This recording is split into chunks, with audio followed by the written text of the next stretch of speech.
taking you behind the scenes of the National Institute for Data Science and Artificial Intelligence. With unprecedented access to the scientists pushing boundaries and shaping our future, this show will take you to the cutting edge and beyond. And whether you're an expert yourself or just science curious, this is the show for you. Welcome to the Turing Podcast. Hello everyone and welcome back to the Turing Podcast, where today we'll be talking about Project Bluebird, which was actually first featured on the very first episode of the podcast back in 2020. I'm your host Ed Calstreet and I'm here with Dr. Nick Pepper, Dr. George Diath and Dr. Marc Thomas, who respectively work across the Alan Turing Institute, the University of Exeter and NATS, who are the UK's leading provider of air traffic control services. So Nick, George and Marc, welcome to the podcast. Hi. Hello. Hi. So before we go into talking about Project Bluebird, I'd like to know more about all of you. So who are you and how did you come to be doing what you're doing today? Let's start with George. Hi. Well, yeah, I'm George Diath. I'm currently a research fellow in computer science at the University of Exeter. And how I got here was I did a PhD at Exeter in computer vision. And then decided that wasn't for me. I moved over to the world of optimization, specifically expensive optimization. And some of the hardest and most complicated optimization problems are the calibration of digital twins. And so my last few postdocs have been about trying to learn the parameters of digital twins based on real world data. So the performance of the twin accurately reflects the data. So I've been doing that for my last few postdocs, and sort of outside of the postdoc, my general research area is fairly closely aligned, where I do a lot of work in Bayesian optimization, which is a method of surrogate modeling for doing air optimization. Fantastic. Nick, what about you? What's your background and how did you come to be doing what you're doing? Sure. So my background is in probabilistic methods and uncertainty quantification, mainly for applications in aerospace. I did my PhD at the Department of Aeronautics in Imperial College. After that, I did an internship for a year at the Nesta Langley Research Centre. And then off the back of that, joined Project Bluebird at Turing. Fantastic. And Marc, how did you come to be working at NATS? So I guess my journey's a fairly long one. I started off doing a medical degree and working as a doctor. Then transferred over. I did a PhD in theoretical physics. Right. I worked as a postdoc in particle physics for a while. You don't like to let yourself off easy then? I try and jump around, yeah. I then joined a startup looking at real-time rail monitoring, so predictive maintenance for the rail industry. Then joined NATS about 5 years ago. I joined the sort of precursor project to the Bluebird project that we're working on now. I helped a little bit with the bid, and I've been the industry digital twin lead on Project Bluebird since it started. Fantastic. So maybe just for the audience listening and for our benefit, maybe the first thing before we jump into Project Bluebird is to think about, two things. Maybe first, what is NATS and how did this sort of collaboration come about?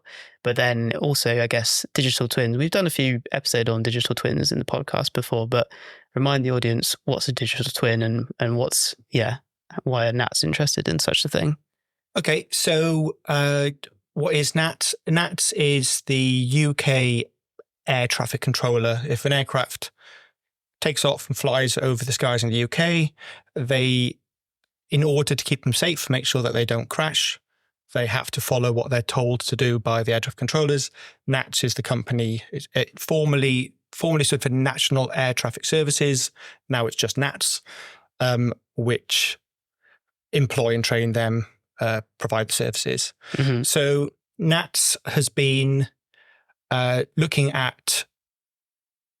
I work in the R&D department, research and development department. We've looked at new tools, new developments that we can do in order to improve safety, improve efficiency, improve capacity. That's been an ongoing thing over the last 20 plus years. What we found was that we were getting to the limit of we've been working really on incremental steps, what's the next step? What's the little steps, which is a sensible thing to do in a safety critical industry.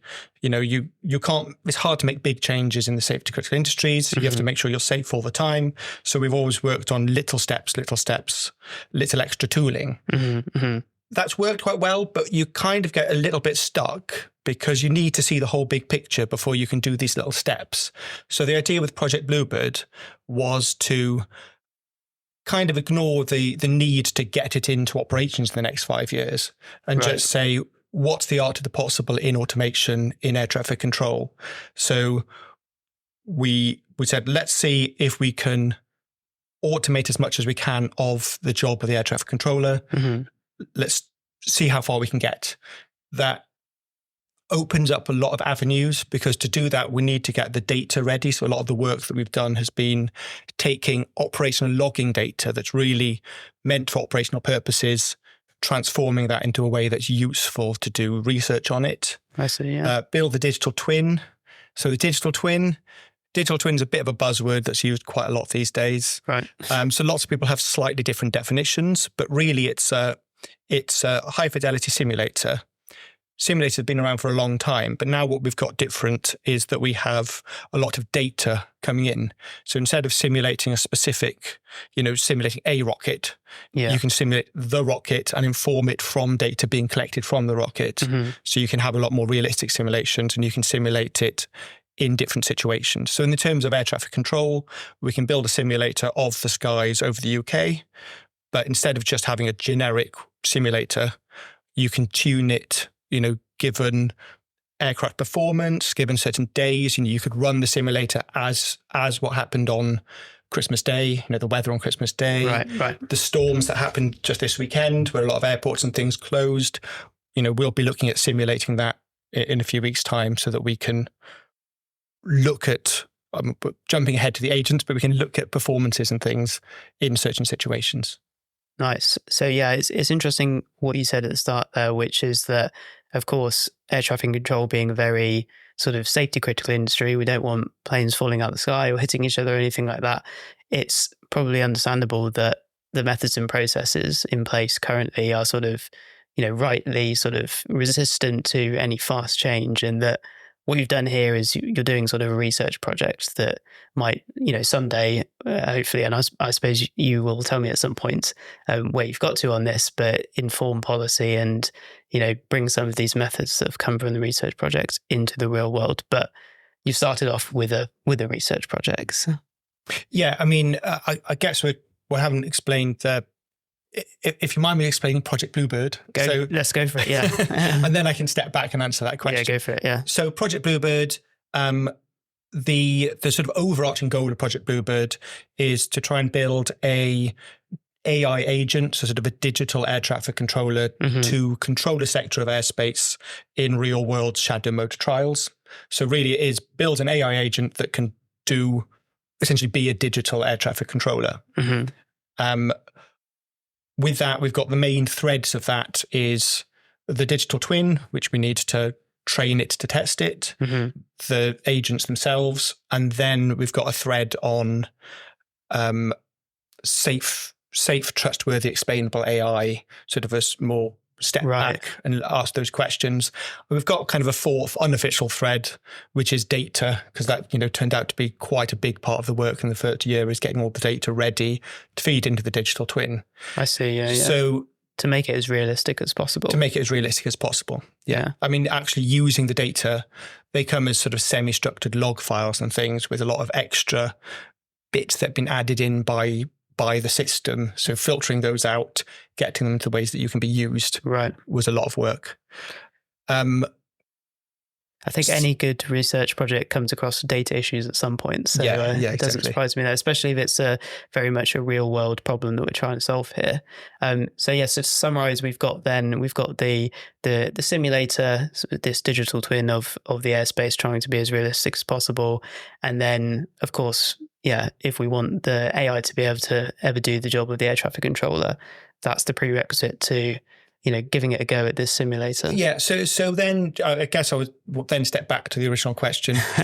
We're looking at building a AI agent that can do the job of an air traffic controller. Getting that, to replace air traffic controllers is going to be decades away because the regulation doesn't exist. How do we validate it? How do we make sure it's safe in all situations? You kind of de-skill air traffic controllers who need to take over if something goes wrong. So there's a lot of issues there. So the actual main agent is not likely to be let out into the wild for a long time. But what we can do is use that as sort of a universal engine within tooling. So the sort of thing that we can do in the sort of 5-10 year time frame are advisory tools that appear on the screen, that AI assistants. Essentially. Those are the things that we can actually validate. We know we've got more of the processes in place to validate those. We already have certain types of tools, which is a bit of a stretch to call them AI, but we do have advisory tools and things. We can extend those. And if you've got something that can do the whole job, you can have a suite of tools that comes out of that are interconnected rather than individual tools. Very interesting, yeah. So this is obviously the challenge that Nats had. So where did the Turing and Exeter come in, and how is this how did this project come about in the first place? Or maybe the better question is, what are your two involvements? George. Yeah. So I guess, the project came about because no one group of people, I think, is really qualified to tackle this problem. Yeah. And very multifaceted. Yeah, exactly. And the good thing about the Turing is it brings together different groups of academics that have different skill sets in order to tackle big problems, which is particularly useful for companies like Nats who want to work with a broad range of skilled academics without trying to just go to one university. So the combination of the Turing and Exeter, a few people from Cambridge and Nats has come together to be this giant team. I think there's about 45, 46 of us now across everything working on this project. So it's a huge number. Yeah, and we have quite a lot of expertise at Exeter in digital twins and sort of the calibration of them in terms of making them good. Makes sense, yeah. And indeed the development of some of the methodologies that are used within some of the agents that we're developing. So depending, so Turing's working on different agents to Exeter, but they're all sort of complementary. I see. So maybe we can talk about that. So is there some element of competition involved in who can develop the best agents, or? George is winning. So yeah, I was trying to be humble, but yeah, Marcus really beat me to it. So at the moment, I am developing the agent that is performing the best, but I think that's due to the approach that I'm following. So just to walk back for a second. So when we say the agent that's performing best, so it's the AI that's been built by you to do this task of interacting and doing well at the air traffic control simulation. Is this somehow sort of gamified? Is there a way of getting points that you can evaluate who's done best? Yeah. So if I step back slightly and take over from Marc and explain the role of an air traffic controller. Go ahead. I think that will help in talking about the automation aspects Absolutely. of it. So the air traffic controller's job, as Marc rightly says, is to safely get an aircraft through their sector. And air traffic controllers typically work in pairs. So there is one air traffic controller who issues the commands to the pilot to navigate them through the sky. And then there's a second one who has more of a planning role. And their role is to basically decide the boundary conditions of the sector. So this is precisely what location the aircraft's going to exit and at what flight level it's going to exit at, to try and deconflict aircraft crossing between one sector and another. And the role that we're primarily looking at automating in at least the first phase of the project is the tactical role. So this is more the designing the route the aircraft is going to take through the sector. And so we've been initially focusing on sort of three types of agents. So there's an optimization-based agent, there's a reinforcement learning-based agent, and then there's a rules-based agent. And the one I'm working on in particular is an optimization agent. I see. So these are all different approaches to tackling the same problem, which is, choosing the best route. Yes, it sounds like. Yeah. So it's building a plan for the AI air traffic agent to command the pilot how to fly through the sky. Have to fit right. Yeah. And so these sorts and would that be when you say the virtual pilot or the real pilot eventually, this is presumably all of the planes that the air traffic controller is interacting with, or is it Yes. So the idea is to have complete complete control of the sector. Yeah. Just to stress, it's definitely in the simulator at the moment, and that's probably where it's going to stay.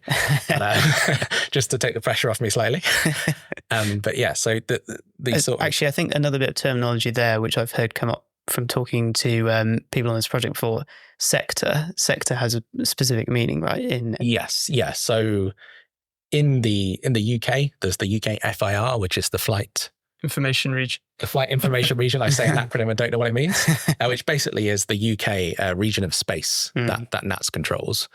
This is discretized into small, basically groups of polygons, and these polygons come together to form a sector. There are multiple sectors on different geographic parts of the UK that all connect together. And so an air traffic controller sits on a specific radio frequency and only interacts with the pilots that fly through that sector. So that's really what the sectors are.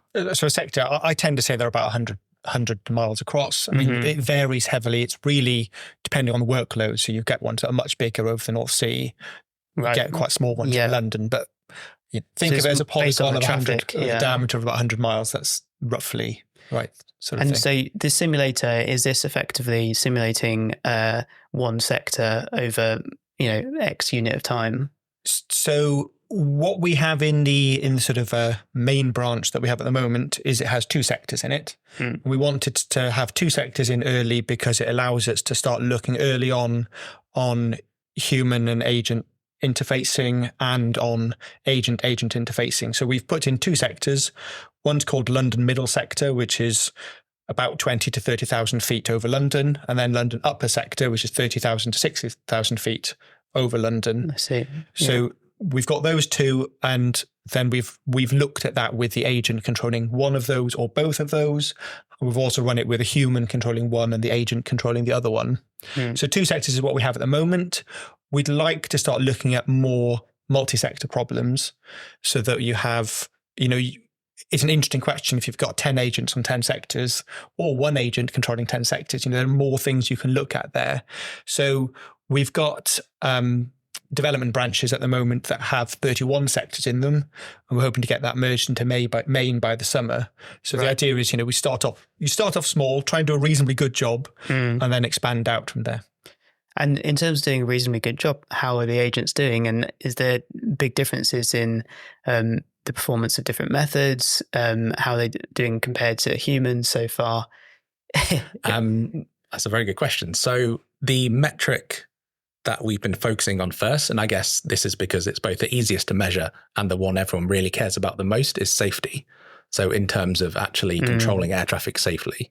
So to put it simply, it's basically not pointing at aircraft at each other, as well as not letting them get too close in the sky. So they've got to stay more than 5 miles apart laterally and 1,000 feet apart vertically. So there's basically these hockey pucks through the sky we have to navigate.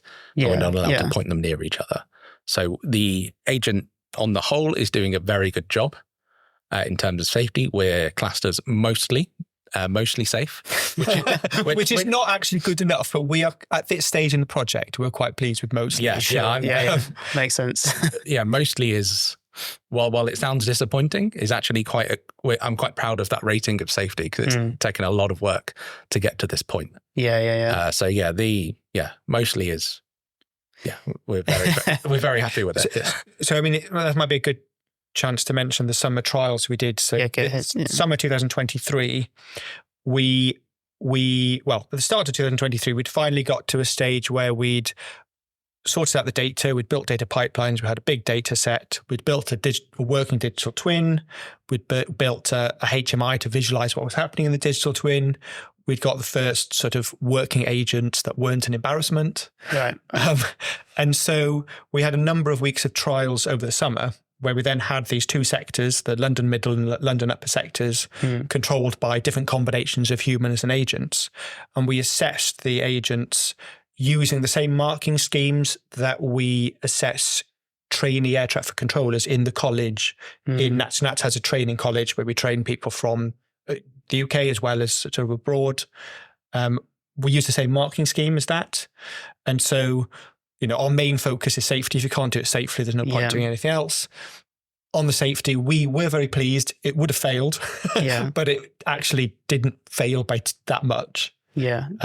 We did less well on other things that we hadn't concentrated on yet. This summer was really sort of a proof of concept, full stack, offer its full stack, make sure everything's working as we expected. Yeah. And it did very well. And George has done a lot of work already in improving on the any weaknesses that were highlighted. Yeah. Then. Yeah. So one interesting aspect of this, I can imagine, is that, well, firstly, I think it totally makes sense to focus on safety first, and then I guess route optimization would be come next. But in terms of you mentioned that there are different sort of machine learning approaches and maybe a rule-based approach. So with the rules-based approach, you can imagine having full understanding of how such a system makes the decisions that it's going to make. And when it's a human air traffic controller, you can just ask them, why did they do certain things? So as you get to the point where the machine learning agents start to perform pretty well, how would you go about, deciding whether the decisions that they're making are going to stay good? How can you explain, how they're working, if at all? Yeah. So this is a thread of work that we're currently engaging with, which is, I think, very difficult, as no one else has really done it properly yet. But sort of the three main agents have different, I like to think of different levels of ability to explain what they're doing. So like you highlight, the rules-based agent is built by just composing human written rules, which basically looks like a load of if statements.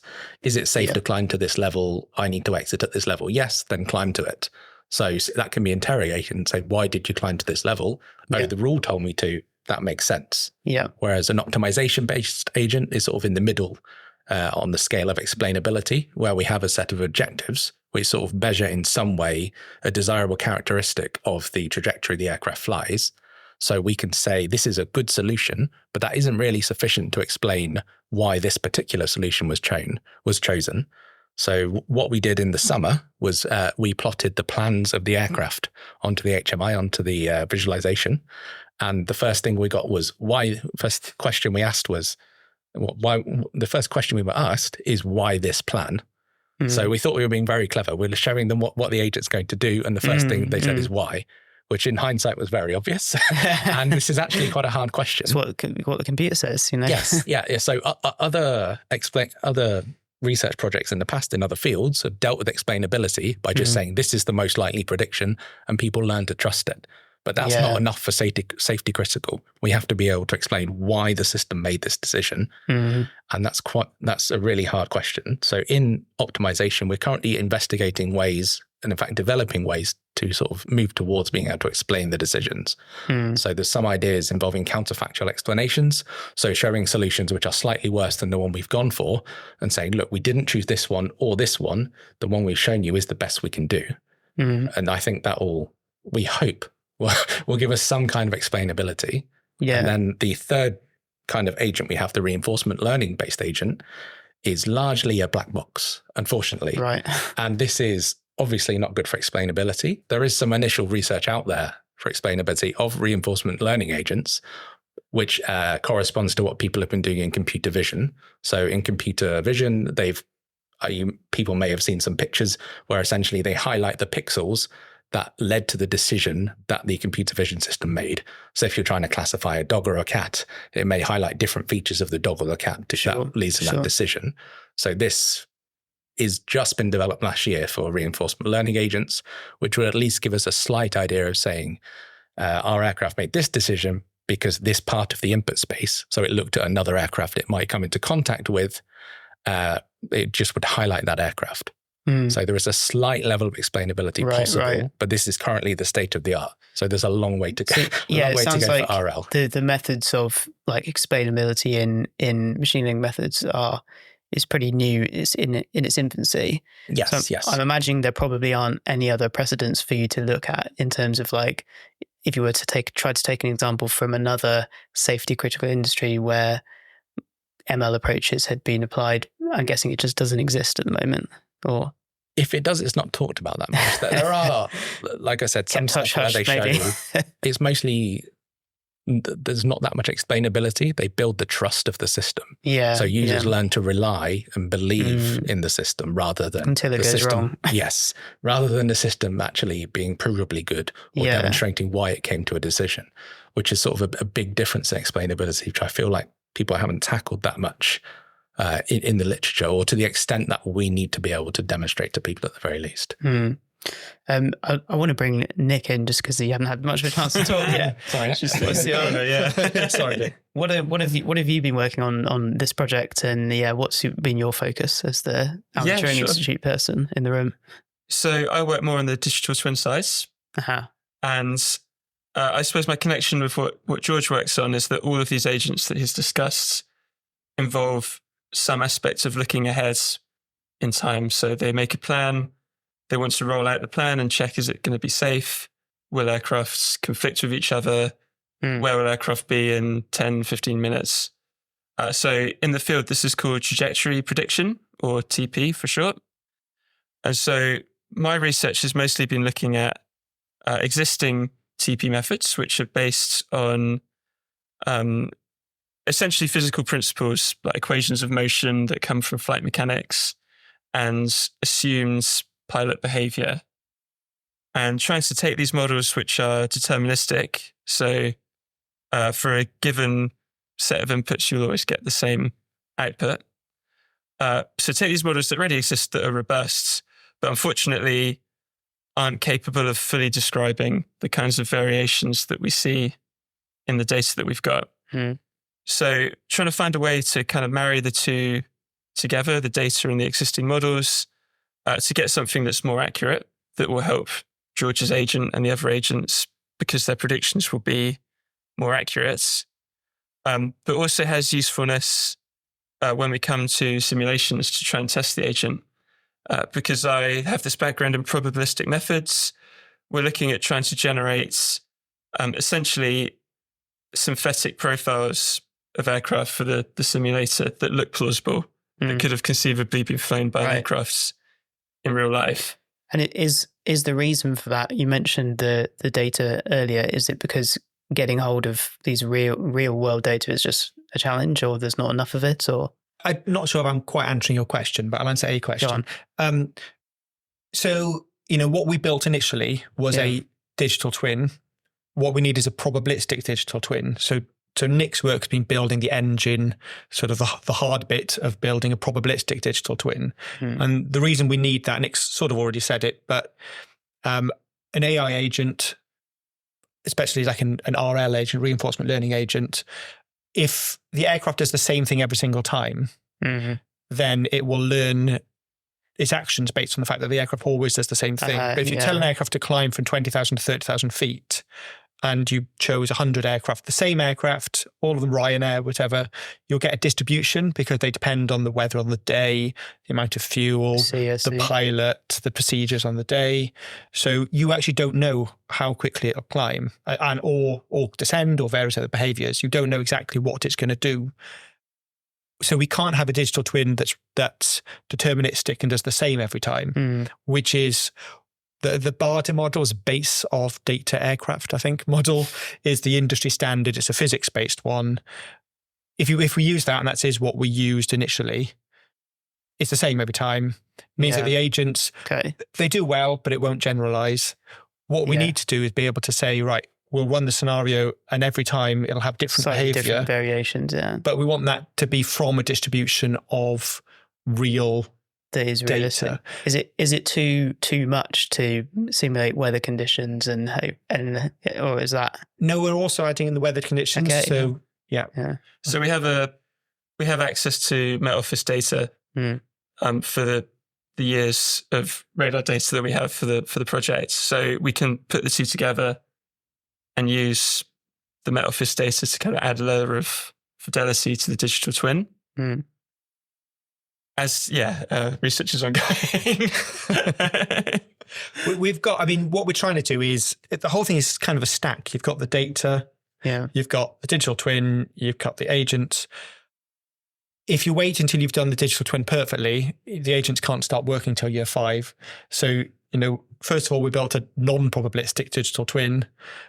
whilst Nick is working on the theoretical underpinnings to bring in the probabilistic aspects. Then we've added in simplified probabilistic aspects. It's quite easy to make things probabilistic with a Poisson distribution of things, but it's not very realistic. So we've kind of stepped up the level of complexity and the level of realism sort of every 6 months. We increase the complexity. I see. I can't remember if that's answering the question. But, No, definitely. Well, I guess as that level of complexity has increased, do the sort of broad categories of methods that you've been looking at, have they stayed the same, or have some gotten out the window just as you've increased the realism?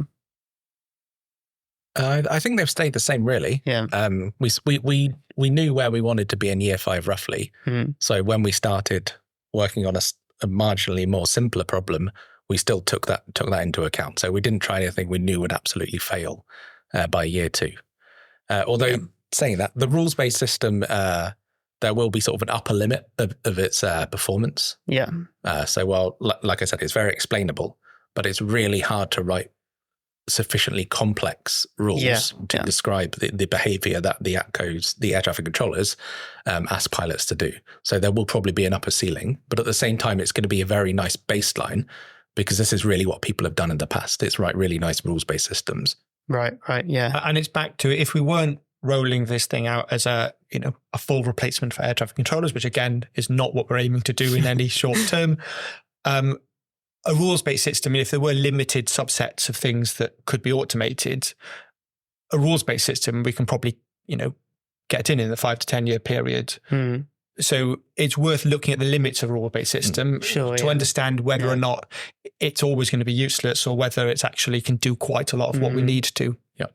Yeah, it makes sense that you would only go for the potentially very useful machine learning options, but where you lose some of that explainability only past the point where the rules-based just can't get any better.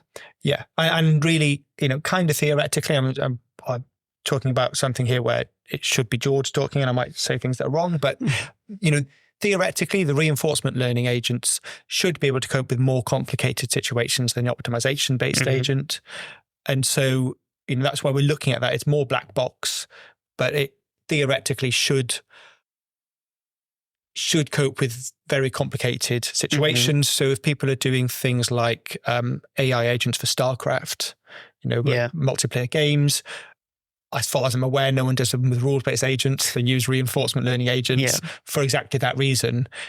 It's not clear whether or not air traffic control gets to that level of complications or not. So we don't know if the optimization base will hit the ceiling.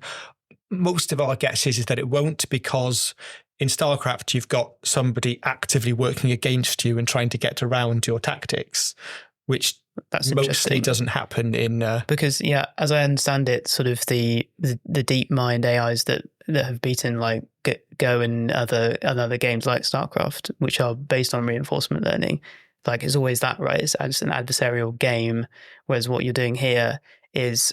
Well, I hesitate to say easier, but like as you said, it's not someone's trying to make you lose. So maybe it is it is easier. Well, again, I'm not the expert here, but my understanding is that we looked at a lot of different a lot of things that RL's applied to, and this is probably more difficult than most of them, but not StarCraft. Not those things. There are already examples which are more complicated. Yeah. I mean, it depends how you define complicated, but in things like chess, it's discrete, it's quite well defined. In air traffic control, one of the main challenges on the project has been the fact that the domain is very complicated. It's something that has been built up over 80 years in a sort of piecemeal engineering fashion, a new system, a new rule here. The rules are different all over the place. There's lots of sort of seemingly arbitrary rules.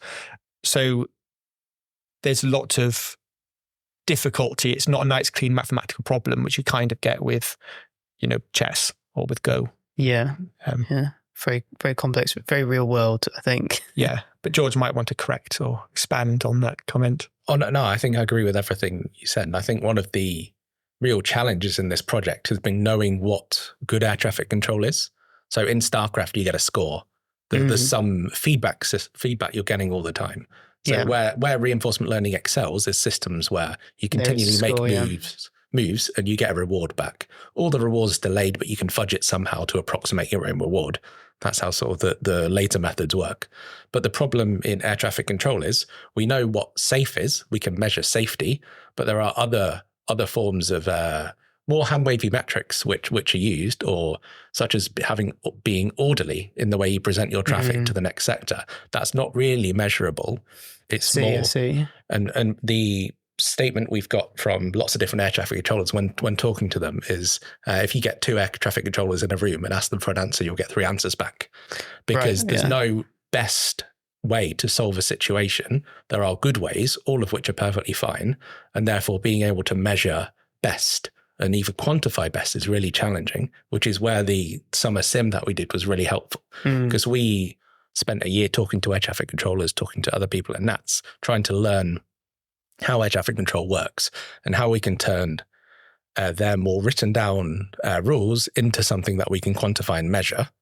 And so in the summer, we had, in my case, a set of objectives that I developed based on talking to people. And that induced some behavior in the agent, in the way it controls traffic. And talking to the air traffic controllers, they go, that's good, that's not good.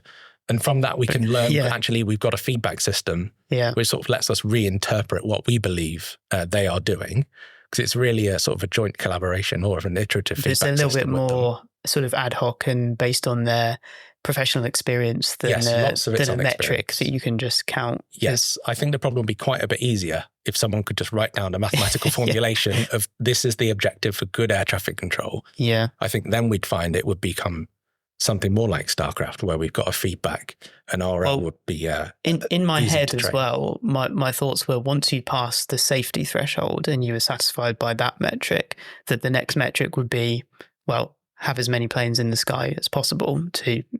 But I guess maybe where you come into problems there is if these agents can be working alongside human air traffic controllers, and it's going to suggest strategies that they find confusing or counterintuitive based on their professional experience, maybe that's not good. Yep. So there's an aspect of air traffic control which is essentially be polite to your neighbours. Yeah. So if you've got a human Don't overwhelm them. Yeah, if you've got a human working in the next sector to you, you expect them to be polite to you in the way they present air traffic to you.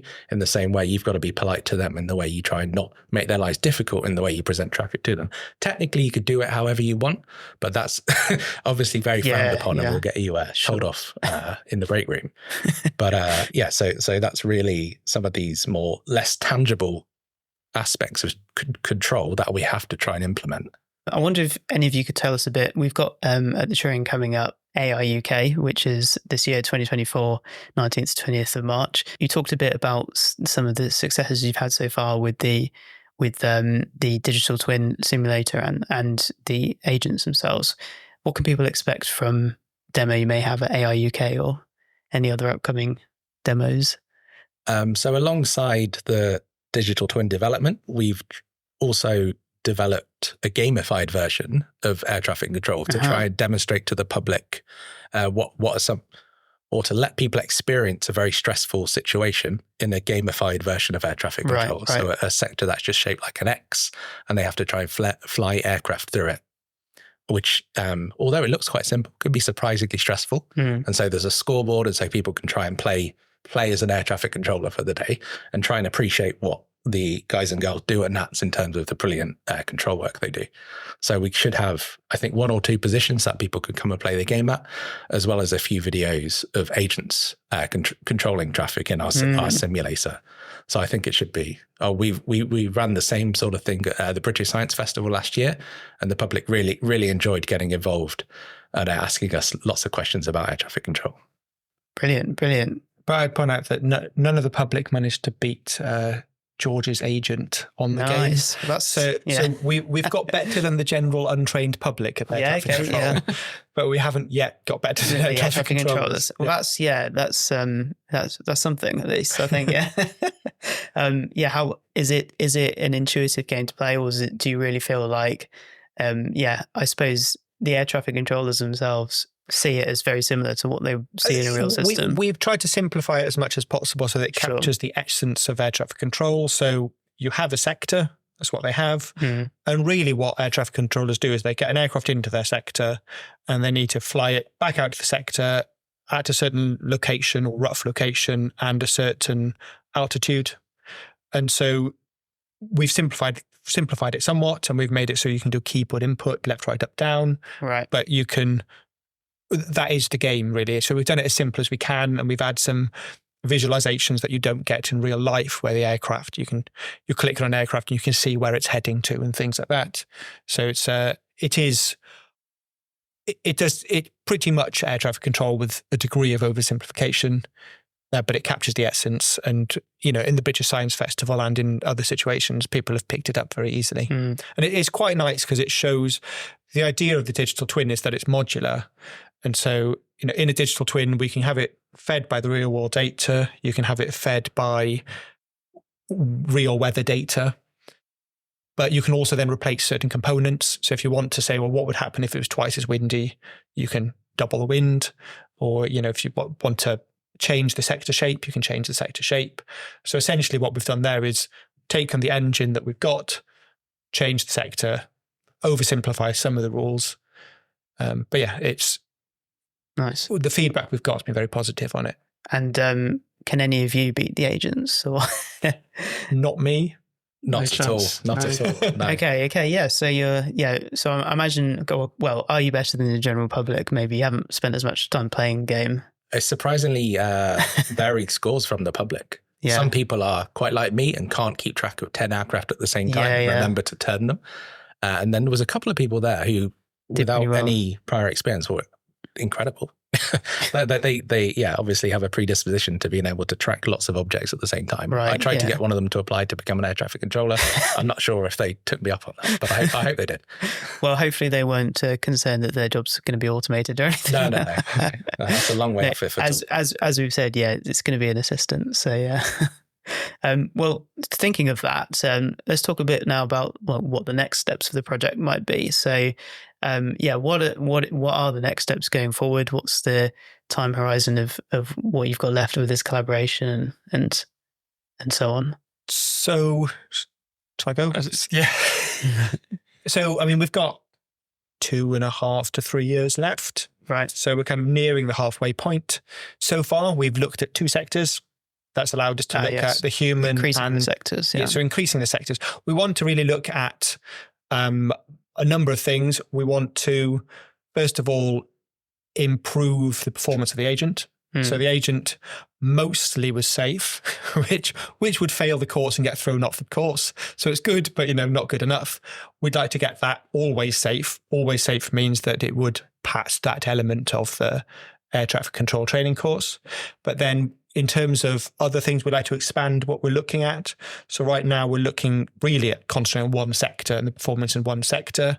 We want to continue, that's sort of the main core of the project. We want to continue looking at that, improve the fidelity of the sector, improve the performance of the agents. But we also want to start looking at multiple sectors. So you can say, well, what happens if we put 12 agents in 12 sectors, or one agent in all 12 sectors, or 6 agents, 6 humans. In terms of the simulation, what about things like incorporating unexpected emergencies, extreme weather, and this kind of stuff? So we want to do, whenever you talk to an air traffic controller, they'll say, oh yeah, you could probably or might be able to do it, but you'll never cope with extreme situations, storms in particular. So when there's a storm front and essentially hailstones in the clouds, aircraft can't fly through it. And so they will just phone up and say, I'm turning right. And the air traffic controller have to deal with it. And it's a big mess because the skies are already pretty much as full as they can be. Suddenly everyone's flying off in whichever direction I heard a news story, and I don't know what the reason for this was, about some plane that was flying from Manchester to Dublin and got diverted to Paris. So, there'd be a big weather front, essentially, that the aircraft couldn't get round. Yeah. And there was no capacity for it to land at any intermediary airport, that it could get around the weather. So I'm guessing if you're going to try and simulate something of that level, that's many sectors across, presumably. Yeah, we should have by the summer all the sectors in it. We still might be looking first off at the performance in a single sector. We haven't defined exactly what we want to look at first.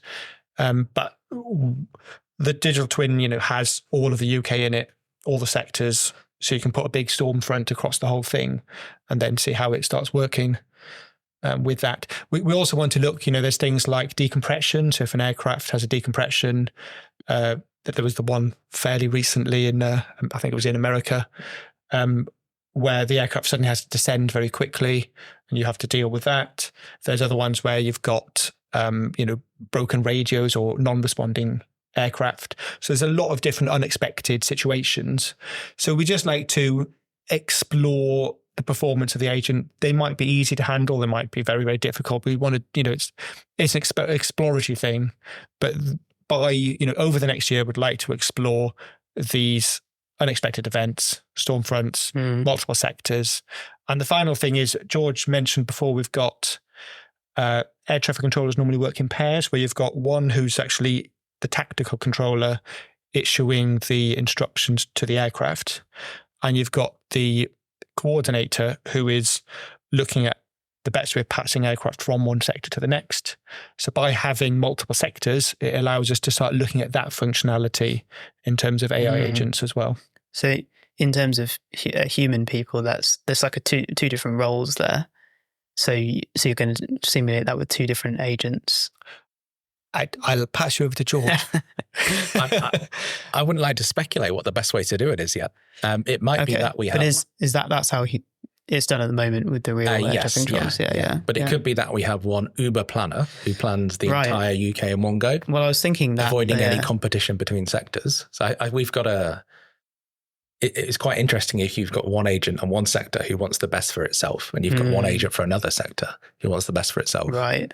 Then there's going to have to some sort of compromise, which is how it works in real life. And modeling and optimizing that, I think, is quite tricky, but also quite an interesting problem. And we don't just want them to be individual entities. They'll need to be able to interact like in the real world with their tactical person.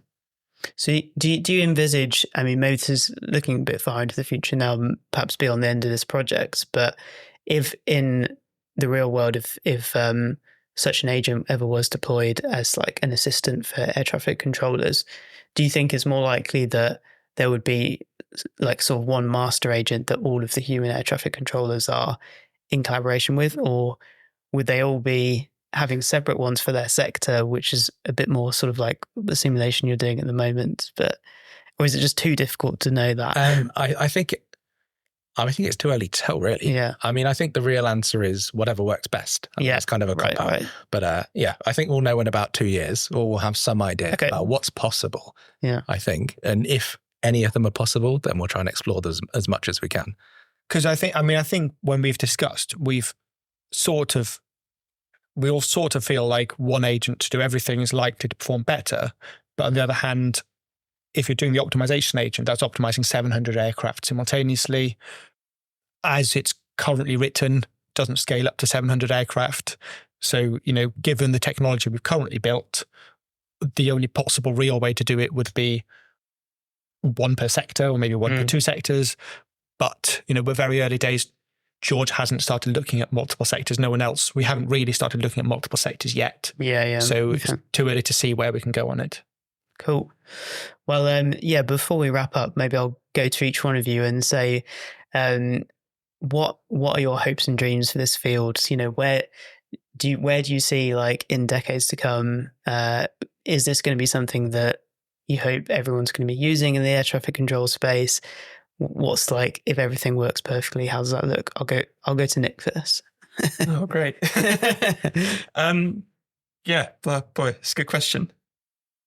I think possibly it's the sort of job that if traffic levels continue to increase at the rate that they're projected to, it will come to a point where airspaces are just so congested that we can't conceive that humans were ever allowed to handle this.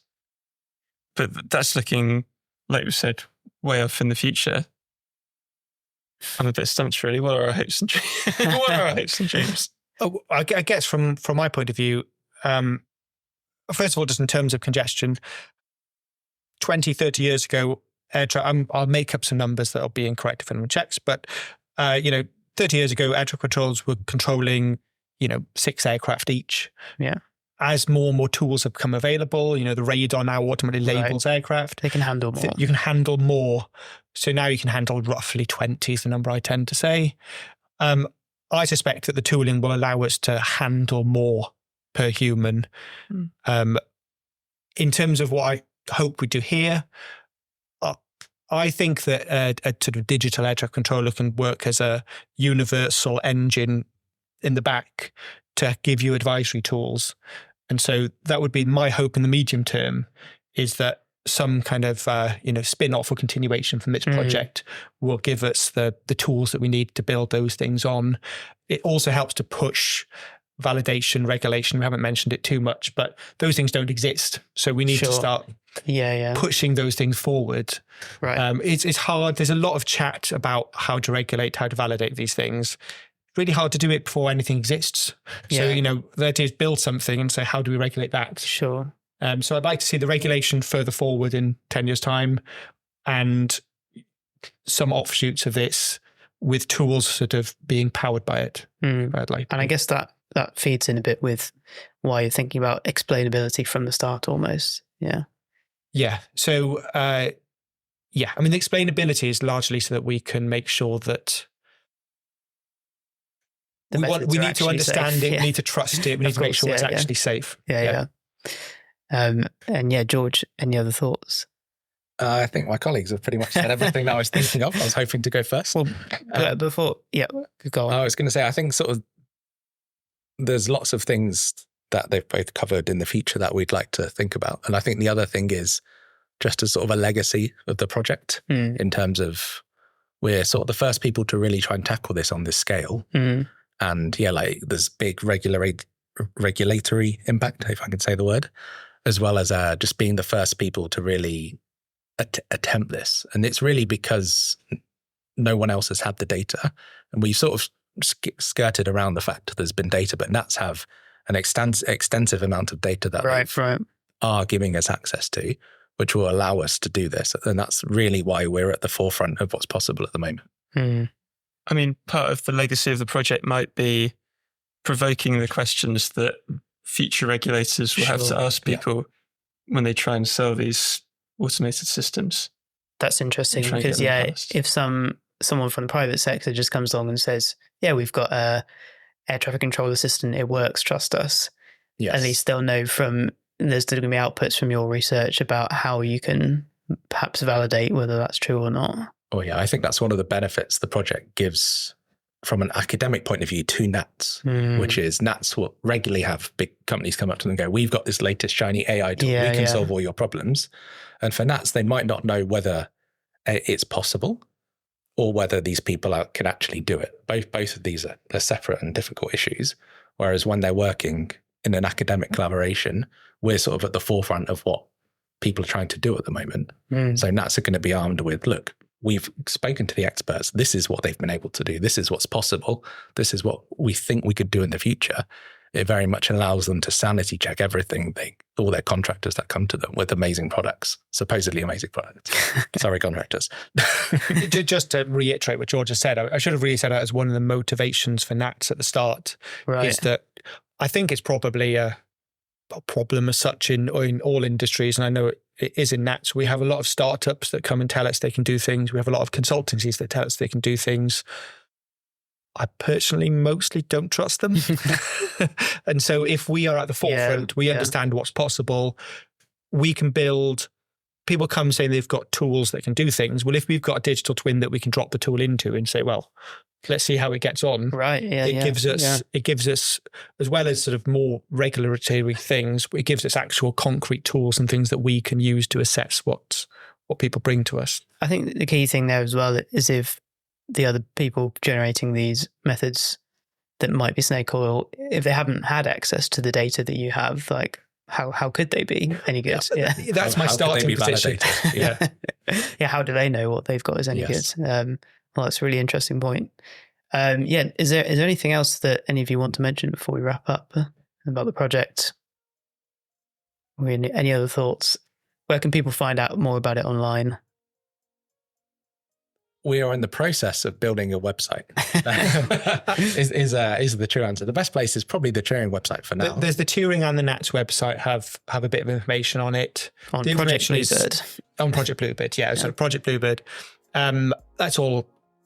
Wouldn't quite like to say out of date, but it's written a while back. We're going through the process of updating everything now.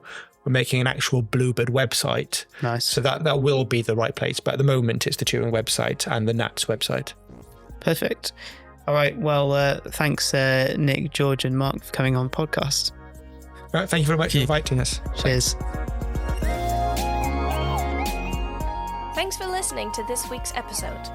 The show is hosted by me, B. Costa Gomez, Ed Calstry, Joe Dungate, Christina Last, and Anika York. Music for this podcast is produced by Jam & Sun. You can listen and follow via the link in the description or by searching Jam & Sun on Instagram.